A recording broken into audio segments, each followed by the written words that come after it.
Hey guys, what's good, what's up? It's VERYYY and welcome back to another video. If you're new here, welcome. Please go right ahead and hit that subscribe button down below and tap that notification bell so you can be notified when I upload a new video. And if you're not new here, welcome back, my babies. So as you can see from the title down below, I know you guys have been waiting on this video for a very long time now, and I finally get the chance to do it. So this video will entail tips on how to get your J1 visa approved. It will also include questions asked at the interview and like how to answer some of the questions, and I'll be pointing out like a couple do's and don'ts and what to expect once you go for your interview. So let me start off by saying I'll be categorizing this video, so I'll focus on first year, final year, any other year that you're in falls in between. Common sense, you must can pick out and put in like how it would go, but I'm stressing the first year and the final year because there are certain questions asked specifically to first year students and certain questions asked specifically to final year students. And then I'll also focus on questions relating to family in the US, a question around you already having a visiting visa, because they'll definitely ask about that if you have a visiting visa. Questions relating to the work that you'll be going overseas to do, and questions relating to your school that you attend. There's also a pandemic question, yes. And then I'll also go ahead and list the documents. Well, some of the documents. Do not put all the documents together based on this video, because your local agency will send you an email with a list of documents that you'll need to carry with you once you go for your interview. But I'll be listing some. There's a possibility I might leave out some, so just work with the email that your local agency would send you. But I'm still saying it for persons who might be, you know, thinking about all of them stuff here already. And then, as I said, the do's and don'ts. So first, let me dwell on the don'ts. Once you have scheduled your visa interview, do not go out there and lie. Alright? There's no need for you to lie, because somewhere in your lie and you might sell out yourself and you might get denied. So don't lie. Also, do not jump the gun and purchase a plane ticket. Why are you going to purchase a plane ticket and you don't even know if you get the visa already? You get what I'm saying? So do not lie, and definitely do not purchase a plane ticket before knowing you have been approved for the visa. Now let me also state what to expect once you go out there. You know, you go to UTech, UA, and you always see a crowd of people by the embassy. Well, we're in a pandemic now, and have been reduced, so there are fewer numbers of persons going out there on a day-to-day basis for their interview. So you'll be waiting out there, and when it is close to your appointment time, an officer will come over and like, everyone for 7:30 interview, whatever time you go out there. I'm just giving a random time, and you all are going to line up by under the shed to enter. Now this is where a representative from inside will check your documents. So let me dive into the list of documents that you will need to take along with you out there. Your passport, your DS form, your civis form, and your insurance. Now the DS form, civis form, and insurance are documents that are sent to your local agency by your sponsor. Your job offer form, you already received that once you choose the job from the job list. Definitely your status letter and transcript, because those form of documentation prove that you are a student of whatever institution you attend. 2 passport size photographs. Carry your school ID just in case, and your confirmation page. Now this confirmation page is very, very important, because after you have completed the visa application, they will email you a confirmation page that you have to print out and carry with you on the day of your interview. You can either print it in black and white or colored, it doesn't matter. So those are the list of documents I have written down. There might be more, but do not quote me on this video. I'm just giving you an idea of what you need to take out there when you are going for an interview. Everybody know at embassy, no phone is allowed, no bag, no book. I recommend using one of those plastic envelopes, you know, the plastic shaped envelopes or the paper ones. Don't really go out there with a huge file jacket because you want easy access to your documents. So you can just dip your hand in, take out. Well, if it's up to you if you want to go with those file jackets to have the partitions in there, but just go with something simple. When I went, I carried this. This is what I received from my sponsor, and this is what I put all my documents in. And I took this out there with me. No, they have persons that reside in the community that they have like some lockers out there, and them give you a ticket and you have to pay a fee for them to keep your bag and phone. If you don't have anyone to accompany you on the day, you just walk with a, I don't even know how much they charge, but just walk with a decent amount of money, because I think they're expensive to just keep your phone in your locker, and they'll give you the ticket, and once you come out you collect back your stuff. So, or if you have someone to accompany you, if you drive, they have parking space. I think they make a pay fee, but it's up to you to go some further up, go park. But they do have parking spaces that you have to pay for. You can keep your phone under your seat, your bag under your seat.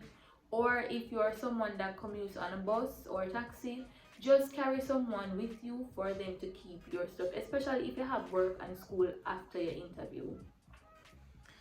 So you're in the line, the representative is going to check your documents, ensure that you have everything in place. Bear in mind, if you leave any one of these documents, you will see the embassy door and cannot go through it. If you do not have all your documents, they will not allow you inside, because it doesn't make any sense, right? Okay, you're entering, you go through security, you remove your belt, your shoes, what have you, and now you're in the compound. Now they're going to let you sit and wait outside, and while you sit and wait outside in the queue for you to go inside to join the line to be interviewed, they will hand you a booklet like this. And the booklet is basically about to know your rights in the US. Now, they don't give you this book for decoration. There's a reason why they'll give you this booklet. And some interviewers will go ahead and ask you questions based on this booklet. Now, if you're a person that doesn't like to read like myself, if you don't read the booklet, please, I'm begging you to read at least the first page, because the first page is like a summary of what the rest of the book is about, and it is basically the list of rights that you are entitled to once you're working in the US. And just for the sake of the video, I'll go ahead and point them out. So number one, to be fairly paid, to be free from discrimination, to be free from sexual harassment and sexual exploitation, have a healthy and safe workplace, request help from union, immigrant and labor rights group, and to leave an abusive employment situation. And it also have a phone number where you can call and text, and an email address to report anyone. If your rights have been violated, call, text, email to notify whoever to notify about this situation. Okay, so you're in the queue inside, waiting to go up to that glass window to be interviewed. Now, this is where I will go in the different categories. Now, let me focus on first year students first. First year students, you know, when you go for your visa interview, you will already begin second semester, right? So one question that they will ask is, why do you want to go on the J1 work and travel program? Everybody knows, me know, you know, your sponsor know, your local agency know you're going for the money. Please do not look at this interviewer and tell him or her you're going for the money. Are you crazy? You're not going to get the visa, because that is not the purpose of the J1 work and travel program. It just means to participate in the various cultural activities, to meet friends. So you might be watching this video now and you're stuck like, what would I say to that question? No, I'm gonna go ahead and point out some answers for you that you can use to answer this question. One, you just like to meet new friends. Specifically, you can say like to meet new friends outside of your nationality. You'd like the opportunity to participate in the various cultural festivities US has to offer, such as the 4th of July or Labor Day or Memorial Day, whatever. If you're a foodie, you'd like the opportunity to taste and explore the various food that the US has. You just like the opportunity to explore the various places or tourist attraction sites that the US has. Or you like the opportunity to improve on your English speaking abilities. Simple questions like that. So anything relating to meeting new friends, exploring the cultural aspect of the US, trying new food, answers like that are what you're supposed to use to answer that question. Do not tell them, oh, the money to pay your tuition fee or to pay your student loan. No, because the moment you mention the money, you will not be getting the visa. Okay, then I will dive into the pandemic question. Now, we all know we're in a pandemic, and this is a new question. They added this question since the whole 19. You get what I'm saying? And the question would be, or it would be stated like this: why would you want to travel in a pandemic? You can answer it same way. I would like the opportunity to visit the various sites in the US while adhering to the, I don't want to say the word because some persons get flagged on YouTube, the Rona, while adhering to the protocols and restrictions put into play for Rona 19, such as washing your hands, wearing your mask. You know what I'm saying? So that would be how to answer the pandemic question. Can use anyone at or meet new friends from a different nationality while obeying the rules and regulations or the guidelines put into place for the Rona 19. And that is how you would simply answer that question. Now let me dive into questions relating to school. Now they'll ask you questions like, how many credits are you doing this semester?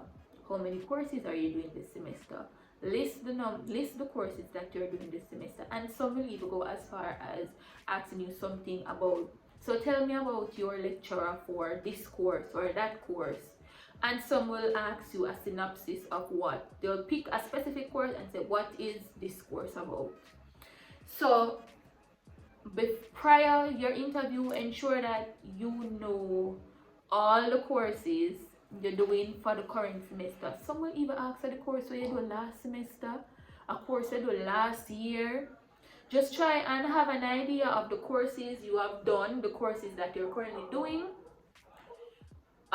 Something about a lecturer and a synopsis of what those courses are about, because some will dive that deep.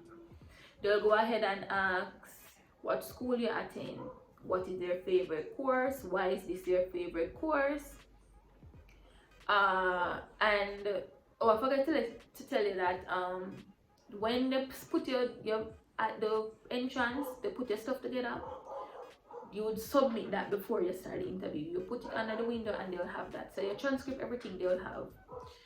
And that is how they check up on you. Plus them have your information on a screen in front of them. So you know what I'm saying? So ensure that whatever is on your transcript, that is what you repeat to the interviewer. Your status letter, they might ask what year you start school. Ensure that you remember the year that you start and just stuff like that. Okay, now I will dive into, there's a specific question that I know, I joined a group and I individual shared with the group. They asked one of the documents that you are given by your sponsor, they asked a question from one of the documents. They ask for the name of the I think the person that will be responsible for you, the sponsor. It's on your doc. Okay, so as I was saying, they'll ask about our name that is present on one of the documents given to you by a sponsor, and it can be found on the document that entitles Certificate of Eligibility for Exchange Visitor Status, J non-immigrant, and it is bullet number 6 that states responsible officer or alternate responsible officer attestation, and the person's name can be found on number 7. And just study the phone number and the address just in case they ask, like the address and phone number for that person. Yes, I wasn't asked that question, but someone from the group went to their interview and the interviewer asked that question and he could not answer it, so he notified us, hey, just look out for this question. Just don't stutter. Well, you're going to be nervous, so stuttering is going to happen, but just try to keep it at a minimal. Alright, now I will dive into questions relating to the job that you'll be going overseas to do. So they'll ask you questions like, what is your base rate? What is the name of your employer? The address of where you'll be working, the address of where you'll be staying, a phone number. Try and know a phone number of the person that the company that you're working for, just in case they ask. They might even ask you what is your job title or job position, and a few of your duties and responsibilities as whatever position you're going over there to work as. So definitely you cannot go and don't know where you're going to do. You cannot go and don't know where you're going to live or where you're going to work. That is a must, and you have to know the rate that you'll be paid. That is for questions relating to work. Now I will focus on questions relating to family in the US. So there's a section on the application that asks if you have any relatives living in the US. Now if you don't have any relative, obviously you're going to state you don't have none. If you do have relatives in the US and you put it on the form, if you are asked this question, please only mention persons that you mention in the application.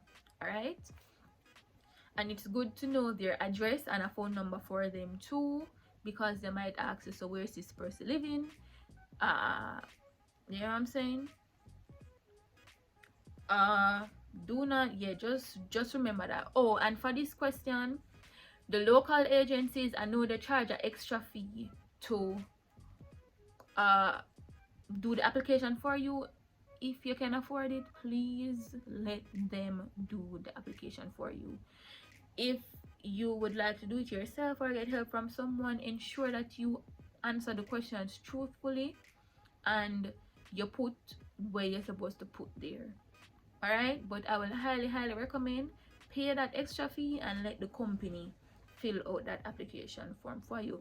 They'll send you a Google Docs or they tell you to come into office and sit down and answer the questions while they fill out the form. That's what I did.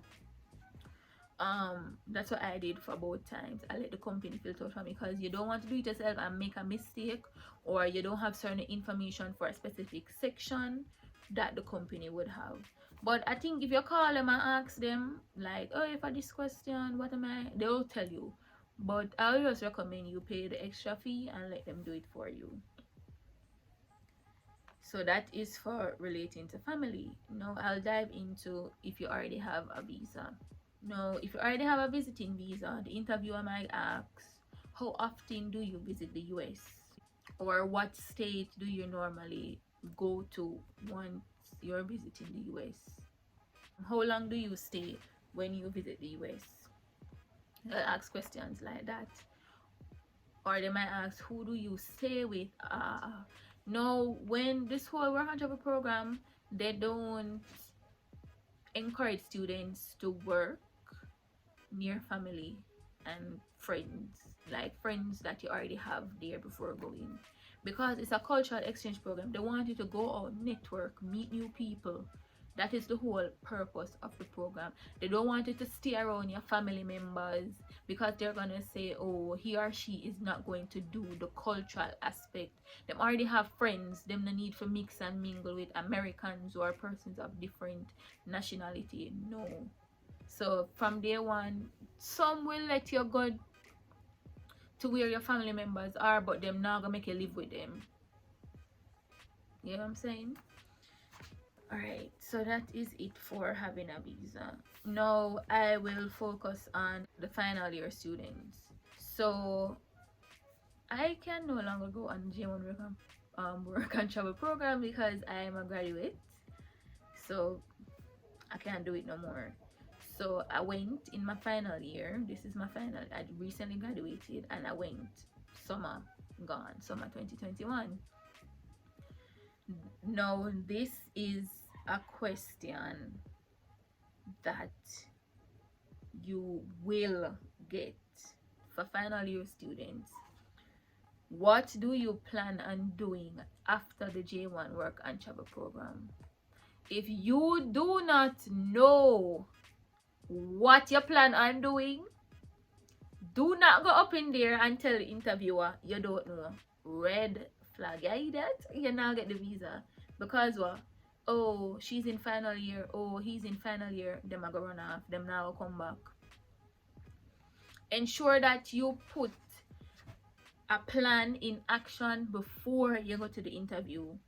So what I mean plan in action, I mean for me really and truly I did not know, because I'm like, I want a break from school. I don't want to dive into doing my master's right as I finish my bachelor's.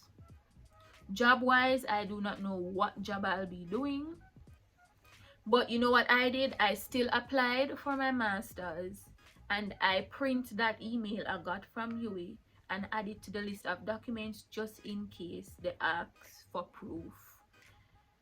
I sent out resumes for jobs, for various job positions. I also sent out resumes requesting internship. So when my interviewer asked me, what do you plan on doing? I told him I plan on doing my master's degree in whatever the field that I want to do it in. And I even said in addition to that, I've sent out multiple resumes requesting internship in this and that field. Now, did I lie? Kinda ish in a way, but guess what? I literally did those stuff, so I didn't really lie 100%. But I know I wasn't going to run out. Obviously, I'm back here in Jamaica. I didn't run out, but I didn't know. I just wanted a break. I couldn't look at the interview and say, oh, I wanted a break. They're gonna feel like, oh, you're going to take the break in US and not come back. I'm not gonna run off. Why would I blighted my opportunity of visiting the US again for something so dumb and stupid? So I took the initiative of sending out resumes, applying for internship, and even applying for my master's degree, and I had proof. So you know, even if you're going to say, if you don't know, just say something and have proof to back up whatever you're saying, but just don't tell them you do not know, because that is going to raise red flag for them. For persons who are already working, I know a lot of students work and go to school. Now, if you already work, ensure that you request a letter from your job stating that they're aware and they have given you the time off for XYZ time you'll be in the US, but your job position is readily available once you get back to Jamaica, and let them put an expected date for you to start. And I'll say let that start date be like 3 days after you leave the US. 3 days after the date that you're supposed to leave the US. So carry that letter as proof if you're a working student. Yeah, so that is it. The same, they will ask similar questions from the first year or other questions I've mentioned about work and school, but I point out one of the most important questions they'll ask for first year, final year students. So really and truly, that is it for the question portion. I know you're going to be nervous. Just try not to fluster yourself, confuse yourself. Do not talk too much. Any question they ask, answer it spot on. Don't give them a long explanation. Just one sentence answer and done. If it's a yes or no question, answer yes, answer no. Don't go ahead and explain yourself and this and that, because then you might say something that you're not supposed to and you can't take it back because they listen to everything you say. Now, if you are successful, you will be given one of these, a blue slip of paper that says, congratulations on your acceptance as a blah blah blah blah blah. And they'll take your passport from you and they'll say you'll get it back in about a week or so, and you pick it up at a courier. If you do not get through, you'll be given a pink slip of paper. That is, and the pink slip of paper has two meanings. It either means something was off in an interview and you're supposed to submit a document or something along with your passport. A friend of mine, let me give you a little story. So in May 2021, my friend and I, we got the same interview date. We went together. She started her interview before me because she was ahead of me in the line, and I came out of the interview before her. Once she came outside, she was crying. She had the pink slip of paper. Why was she given the pink slip of paper? It was not the fact that she was denied. She was not denied. But in her interview, the interviewer asked her what date, what is your start date? And say for instance, she would say May 20, 2021, but on whatever document they have of her on the computer system, it says May 25th, 2021. You know what happened? Her sponsor went behind her back, and this happened to hundreds of students that went with that company and got that sponsor. I'm not call the company name, but ensure that any document you get, the information is correct and nothing to change behind your back without you knowing. They changed her start date and she was not aware of it. But luckily that interviewer, she explained. She didn't really explain. She just said, she was like, no, this is the date. And she had it on her DS. And apparently they updated her DS without her knowing. And so the interviewer had the updated DS and she had the outdated one. So the interviewer looked at her stuff and saw that, oh, something is wrong on the sponsor's end. They just gave her the pink slip and they ticked the section that submit your updated DS and your passport to this courier, and you're supposed to be given your J1 visa. So the pink slip has two meanings. Guys, just ensure that everything check out the dates correct, because that did just F up. That did just F up. Like, how you supposed to change the date and not inform the student? You see, and the company did not say nothing to. You see, if she did not go out and reach out to the company knows that them change the start date, you know, and them don't say nothing. Because a lot of these companies, they do not care. Them just want your money. So yes, guys, that is it. I know you're going to be nervous, you're scared. Just don't be nervous, don't be scared. Ensure that you have all the documents. Ensure that you memorize all the information that you need to memorize once you go into the interview. Now, some of the interviewers, them ask you 1-2 questions, you get through and gone. But some, they will drill you. They might ensure that every T cross and every I dot. So it's better to know and be prepared than to not know and not be prepared. So I hope you guys found this video helpful. If there are any questions that you have, you can go ahead and drop it in the comment section down below. I'll answer. Or if you want to be more private, you can always DM me on Instagram at Maya McGregor 3_. And yes, guys, that is basically it. Don't forget to give this video a like. And if you haven't already subscribed to the channel, please go right ahead and support me by subscribing. Thank you guys for tuning into this video. I'll be making another video relating to work and travel soon. I do a whole lot work and travel chronicles, so just stay tuned and subscribe, turn on the post notification bell. Bye guys.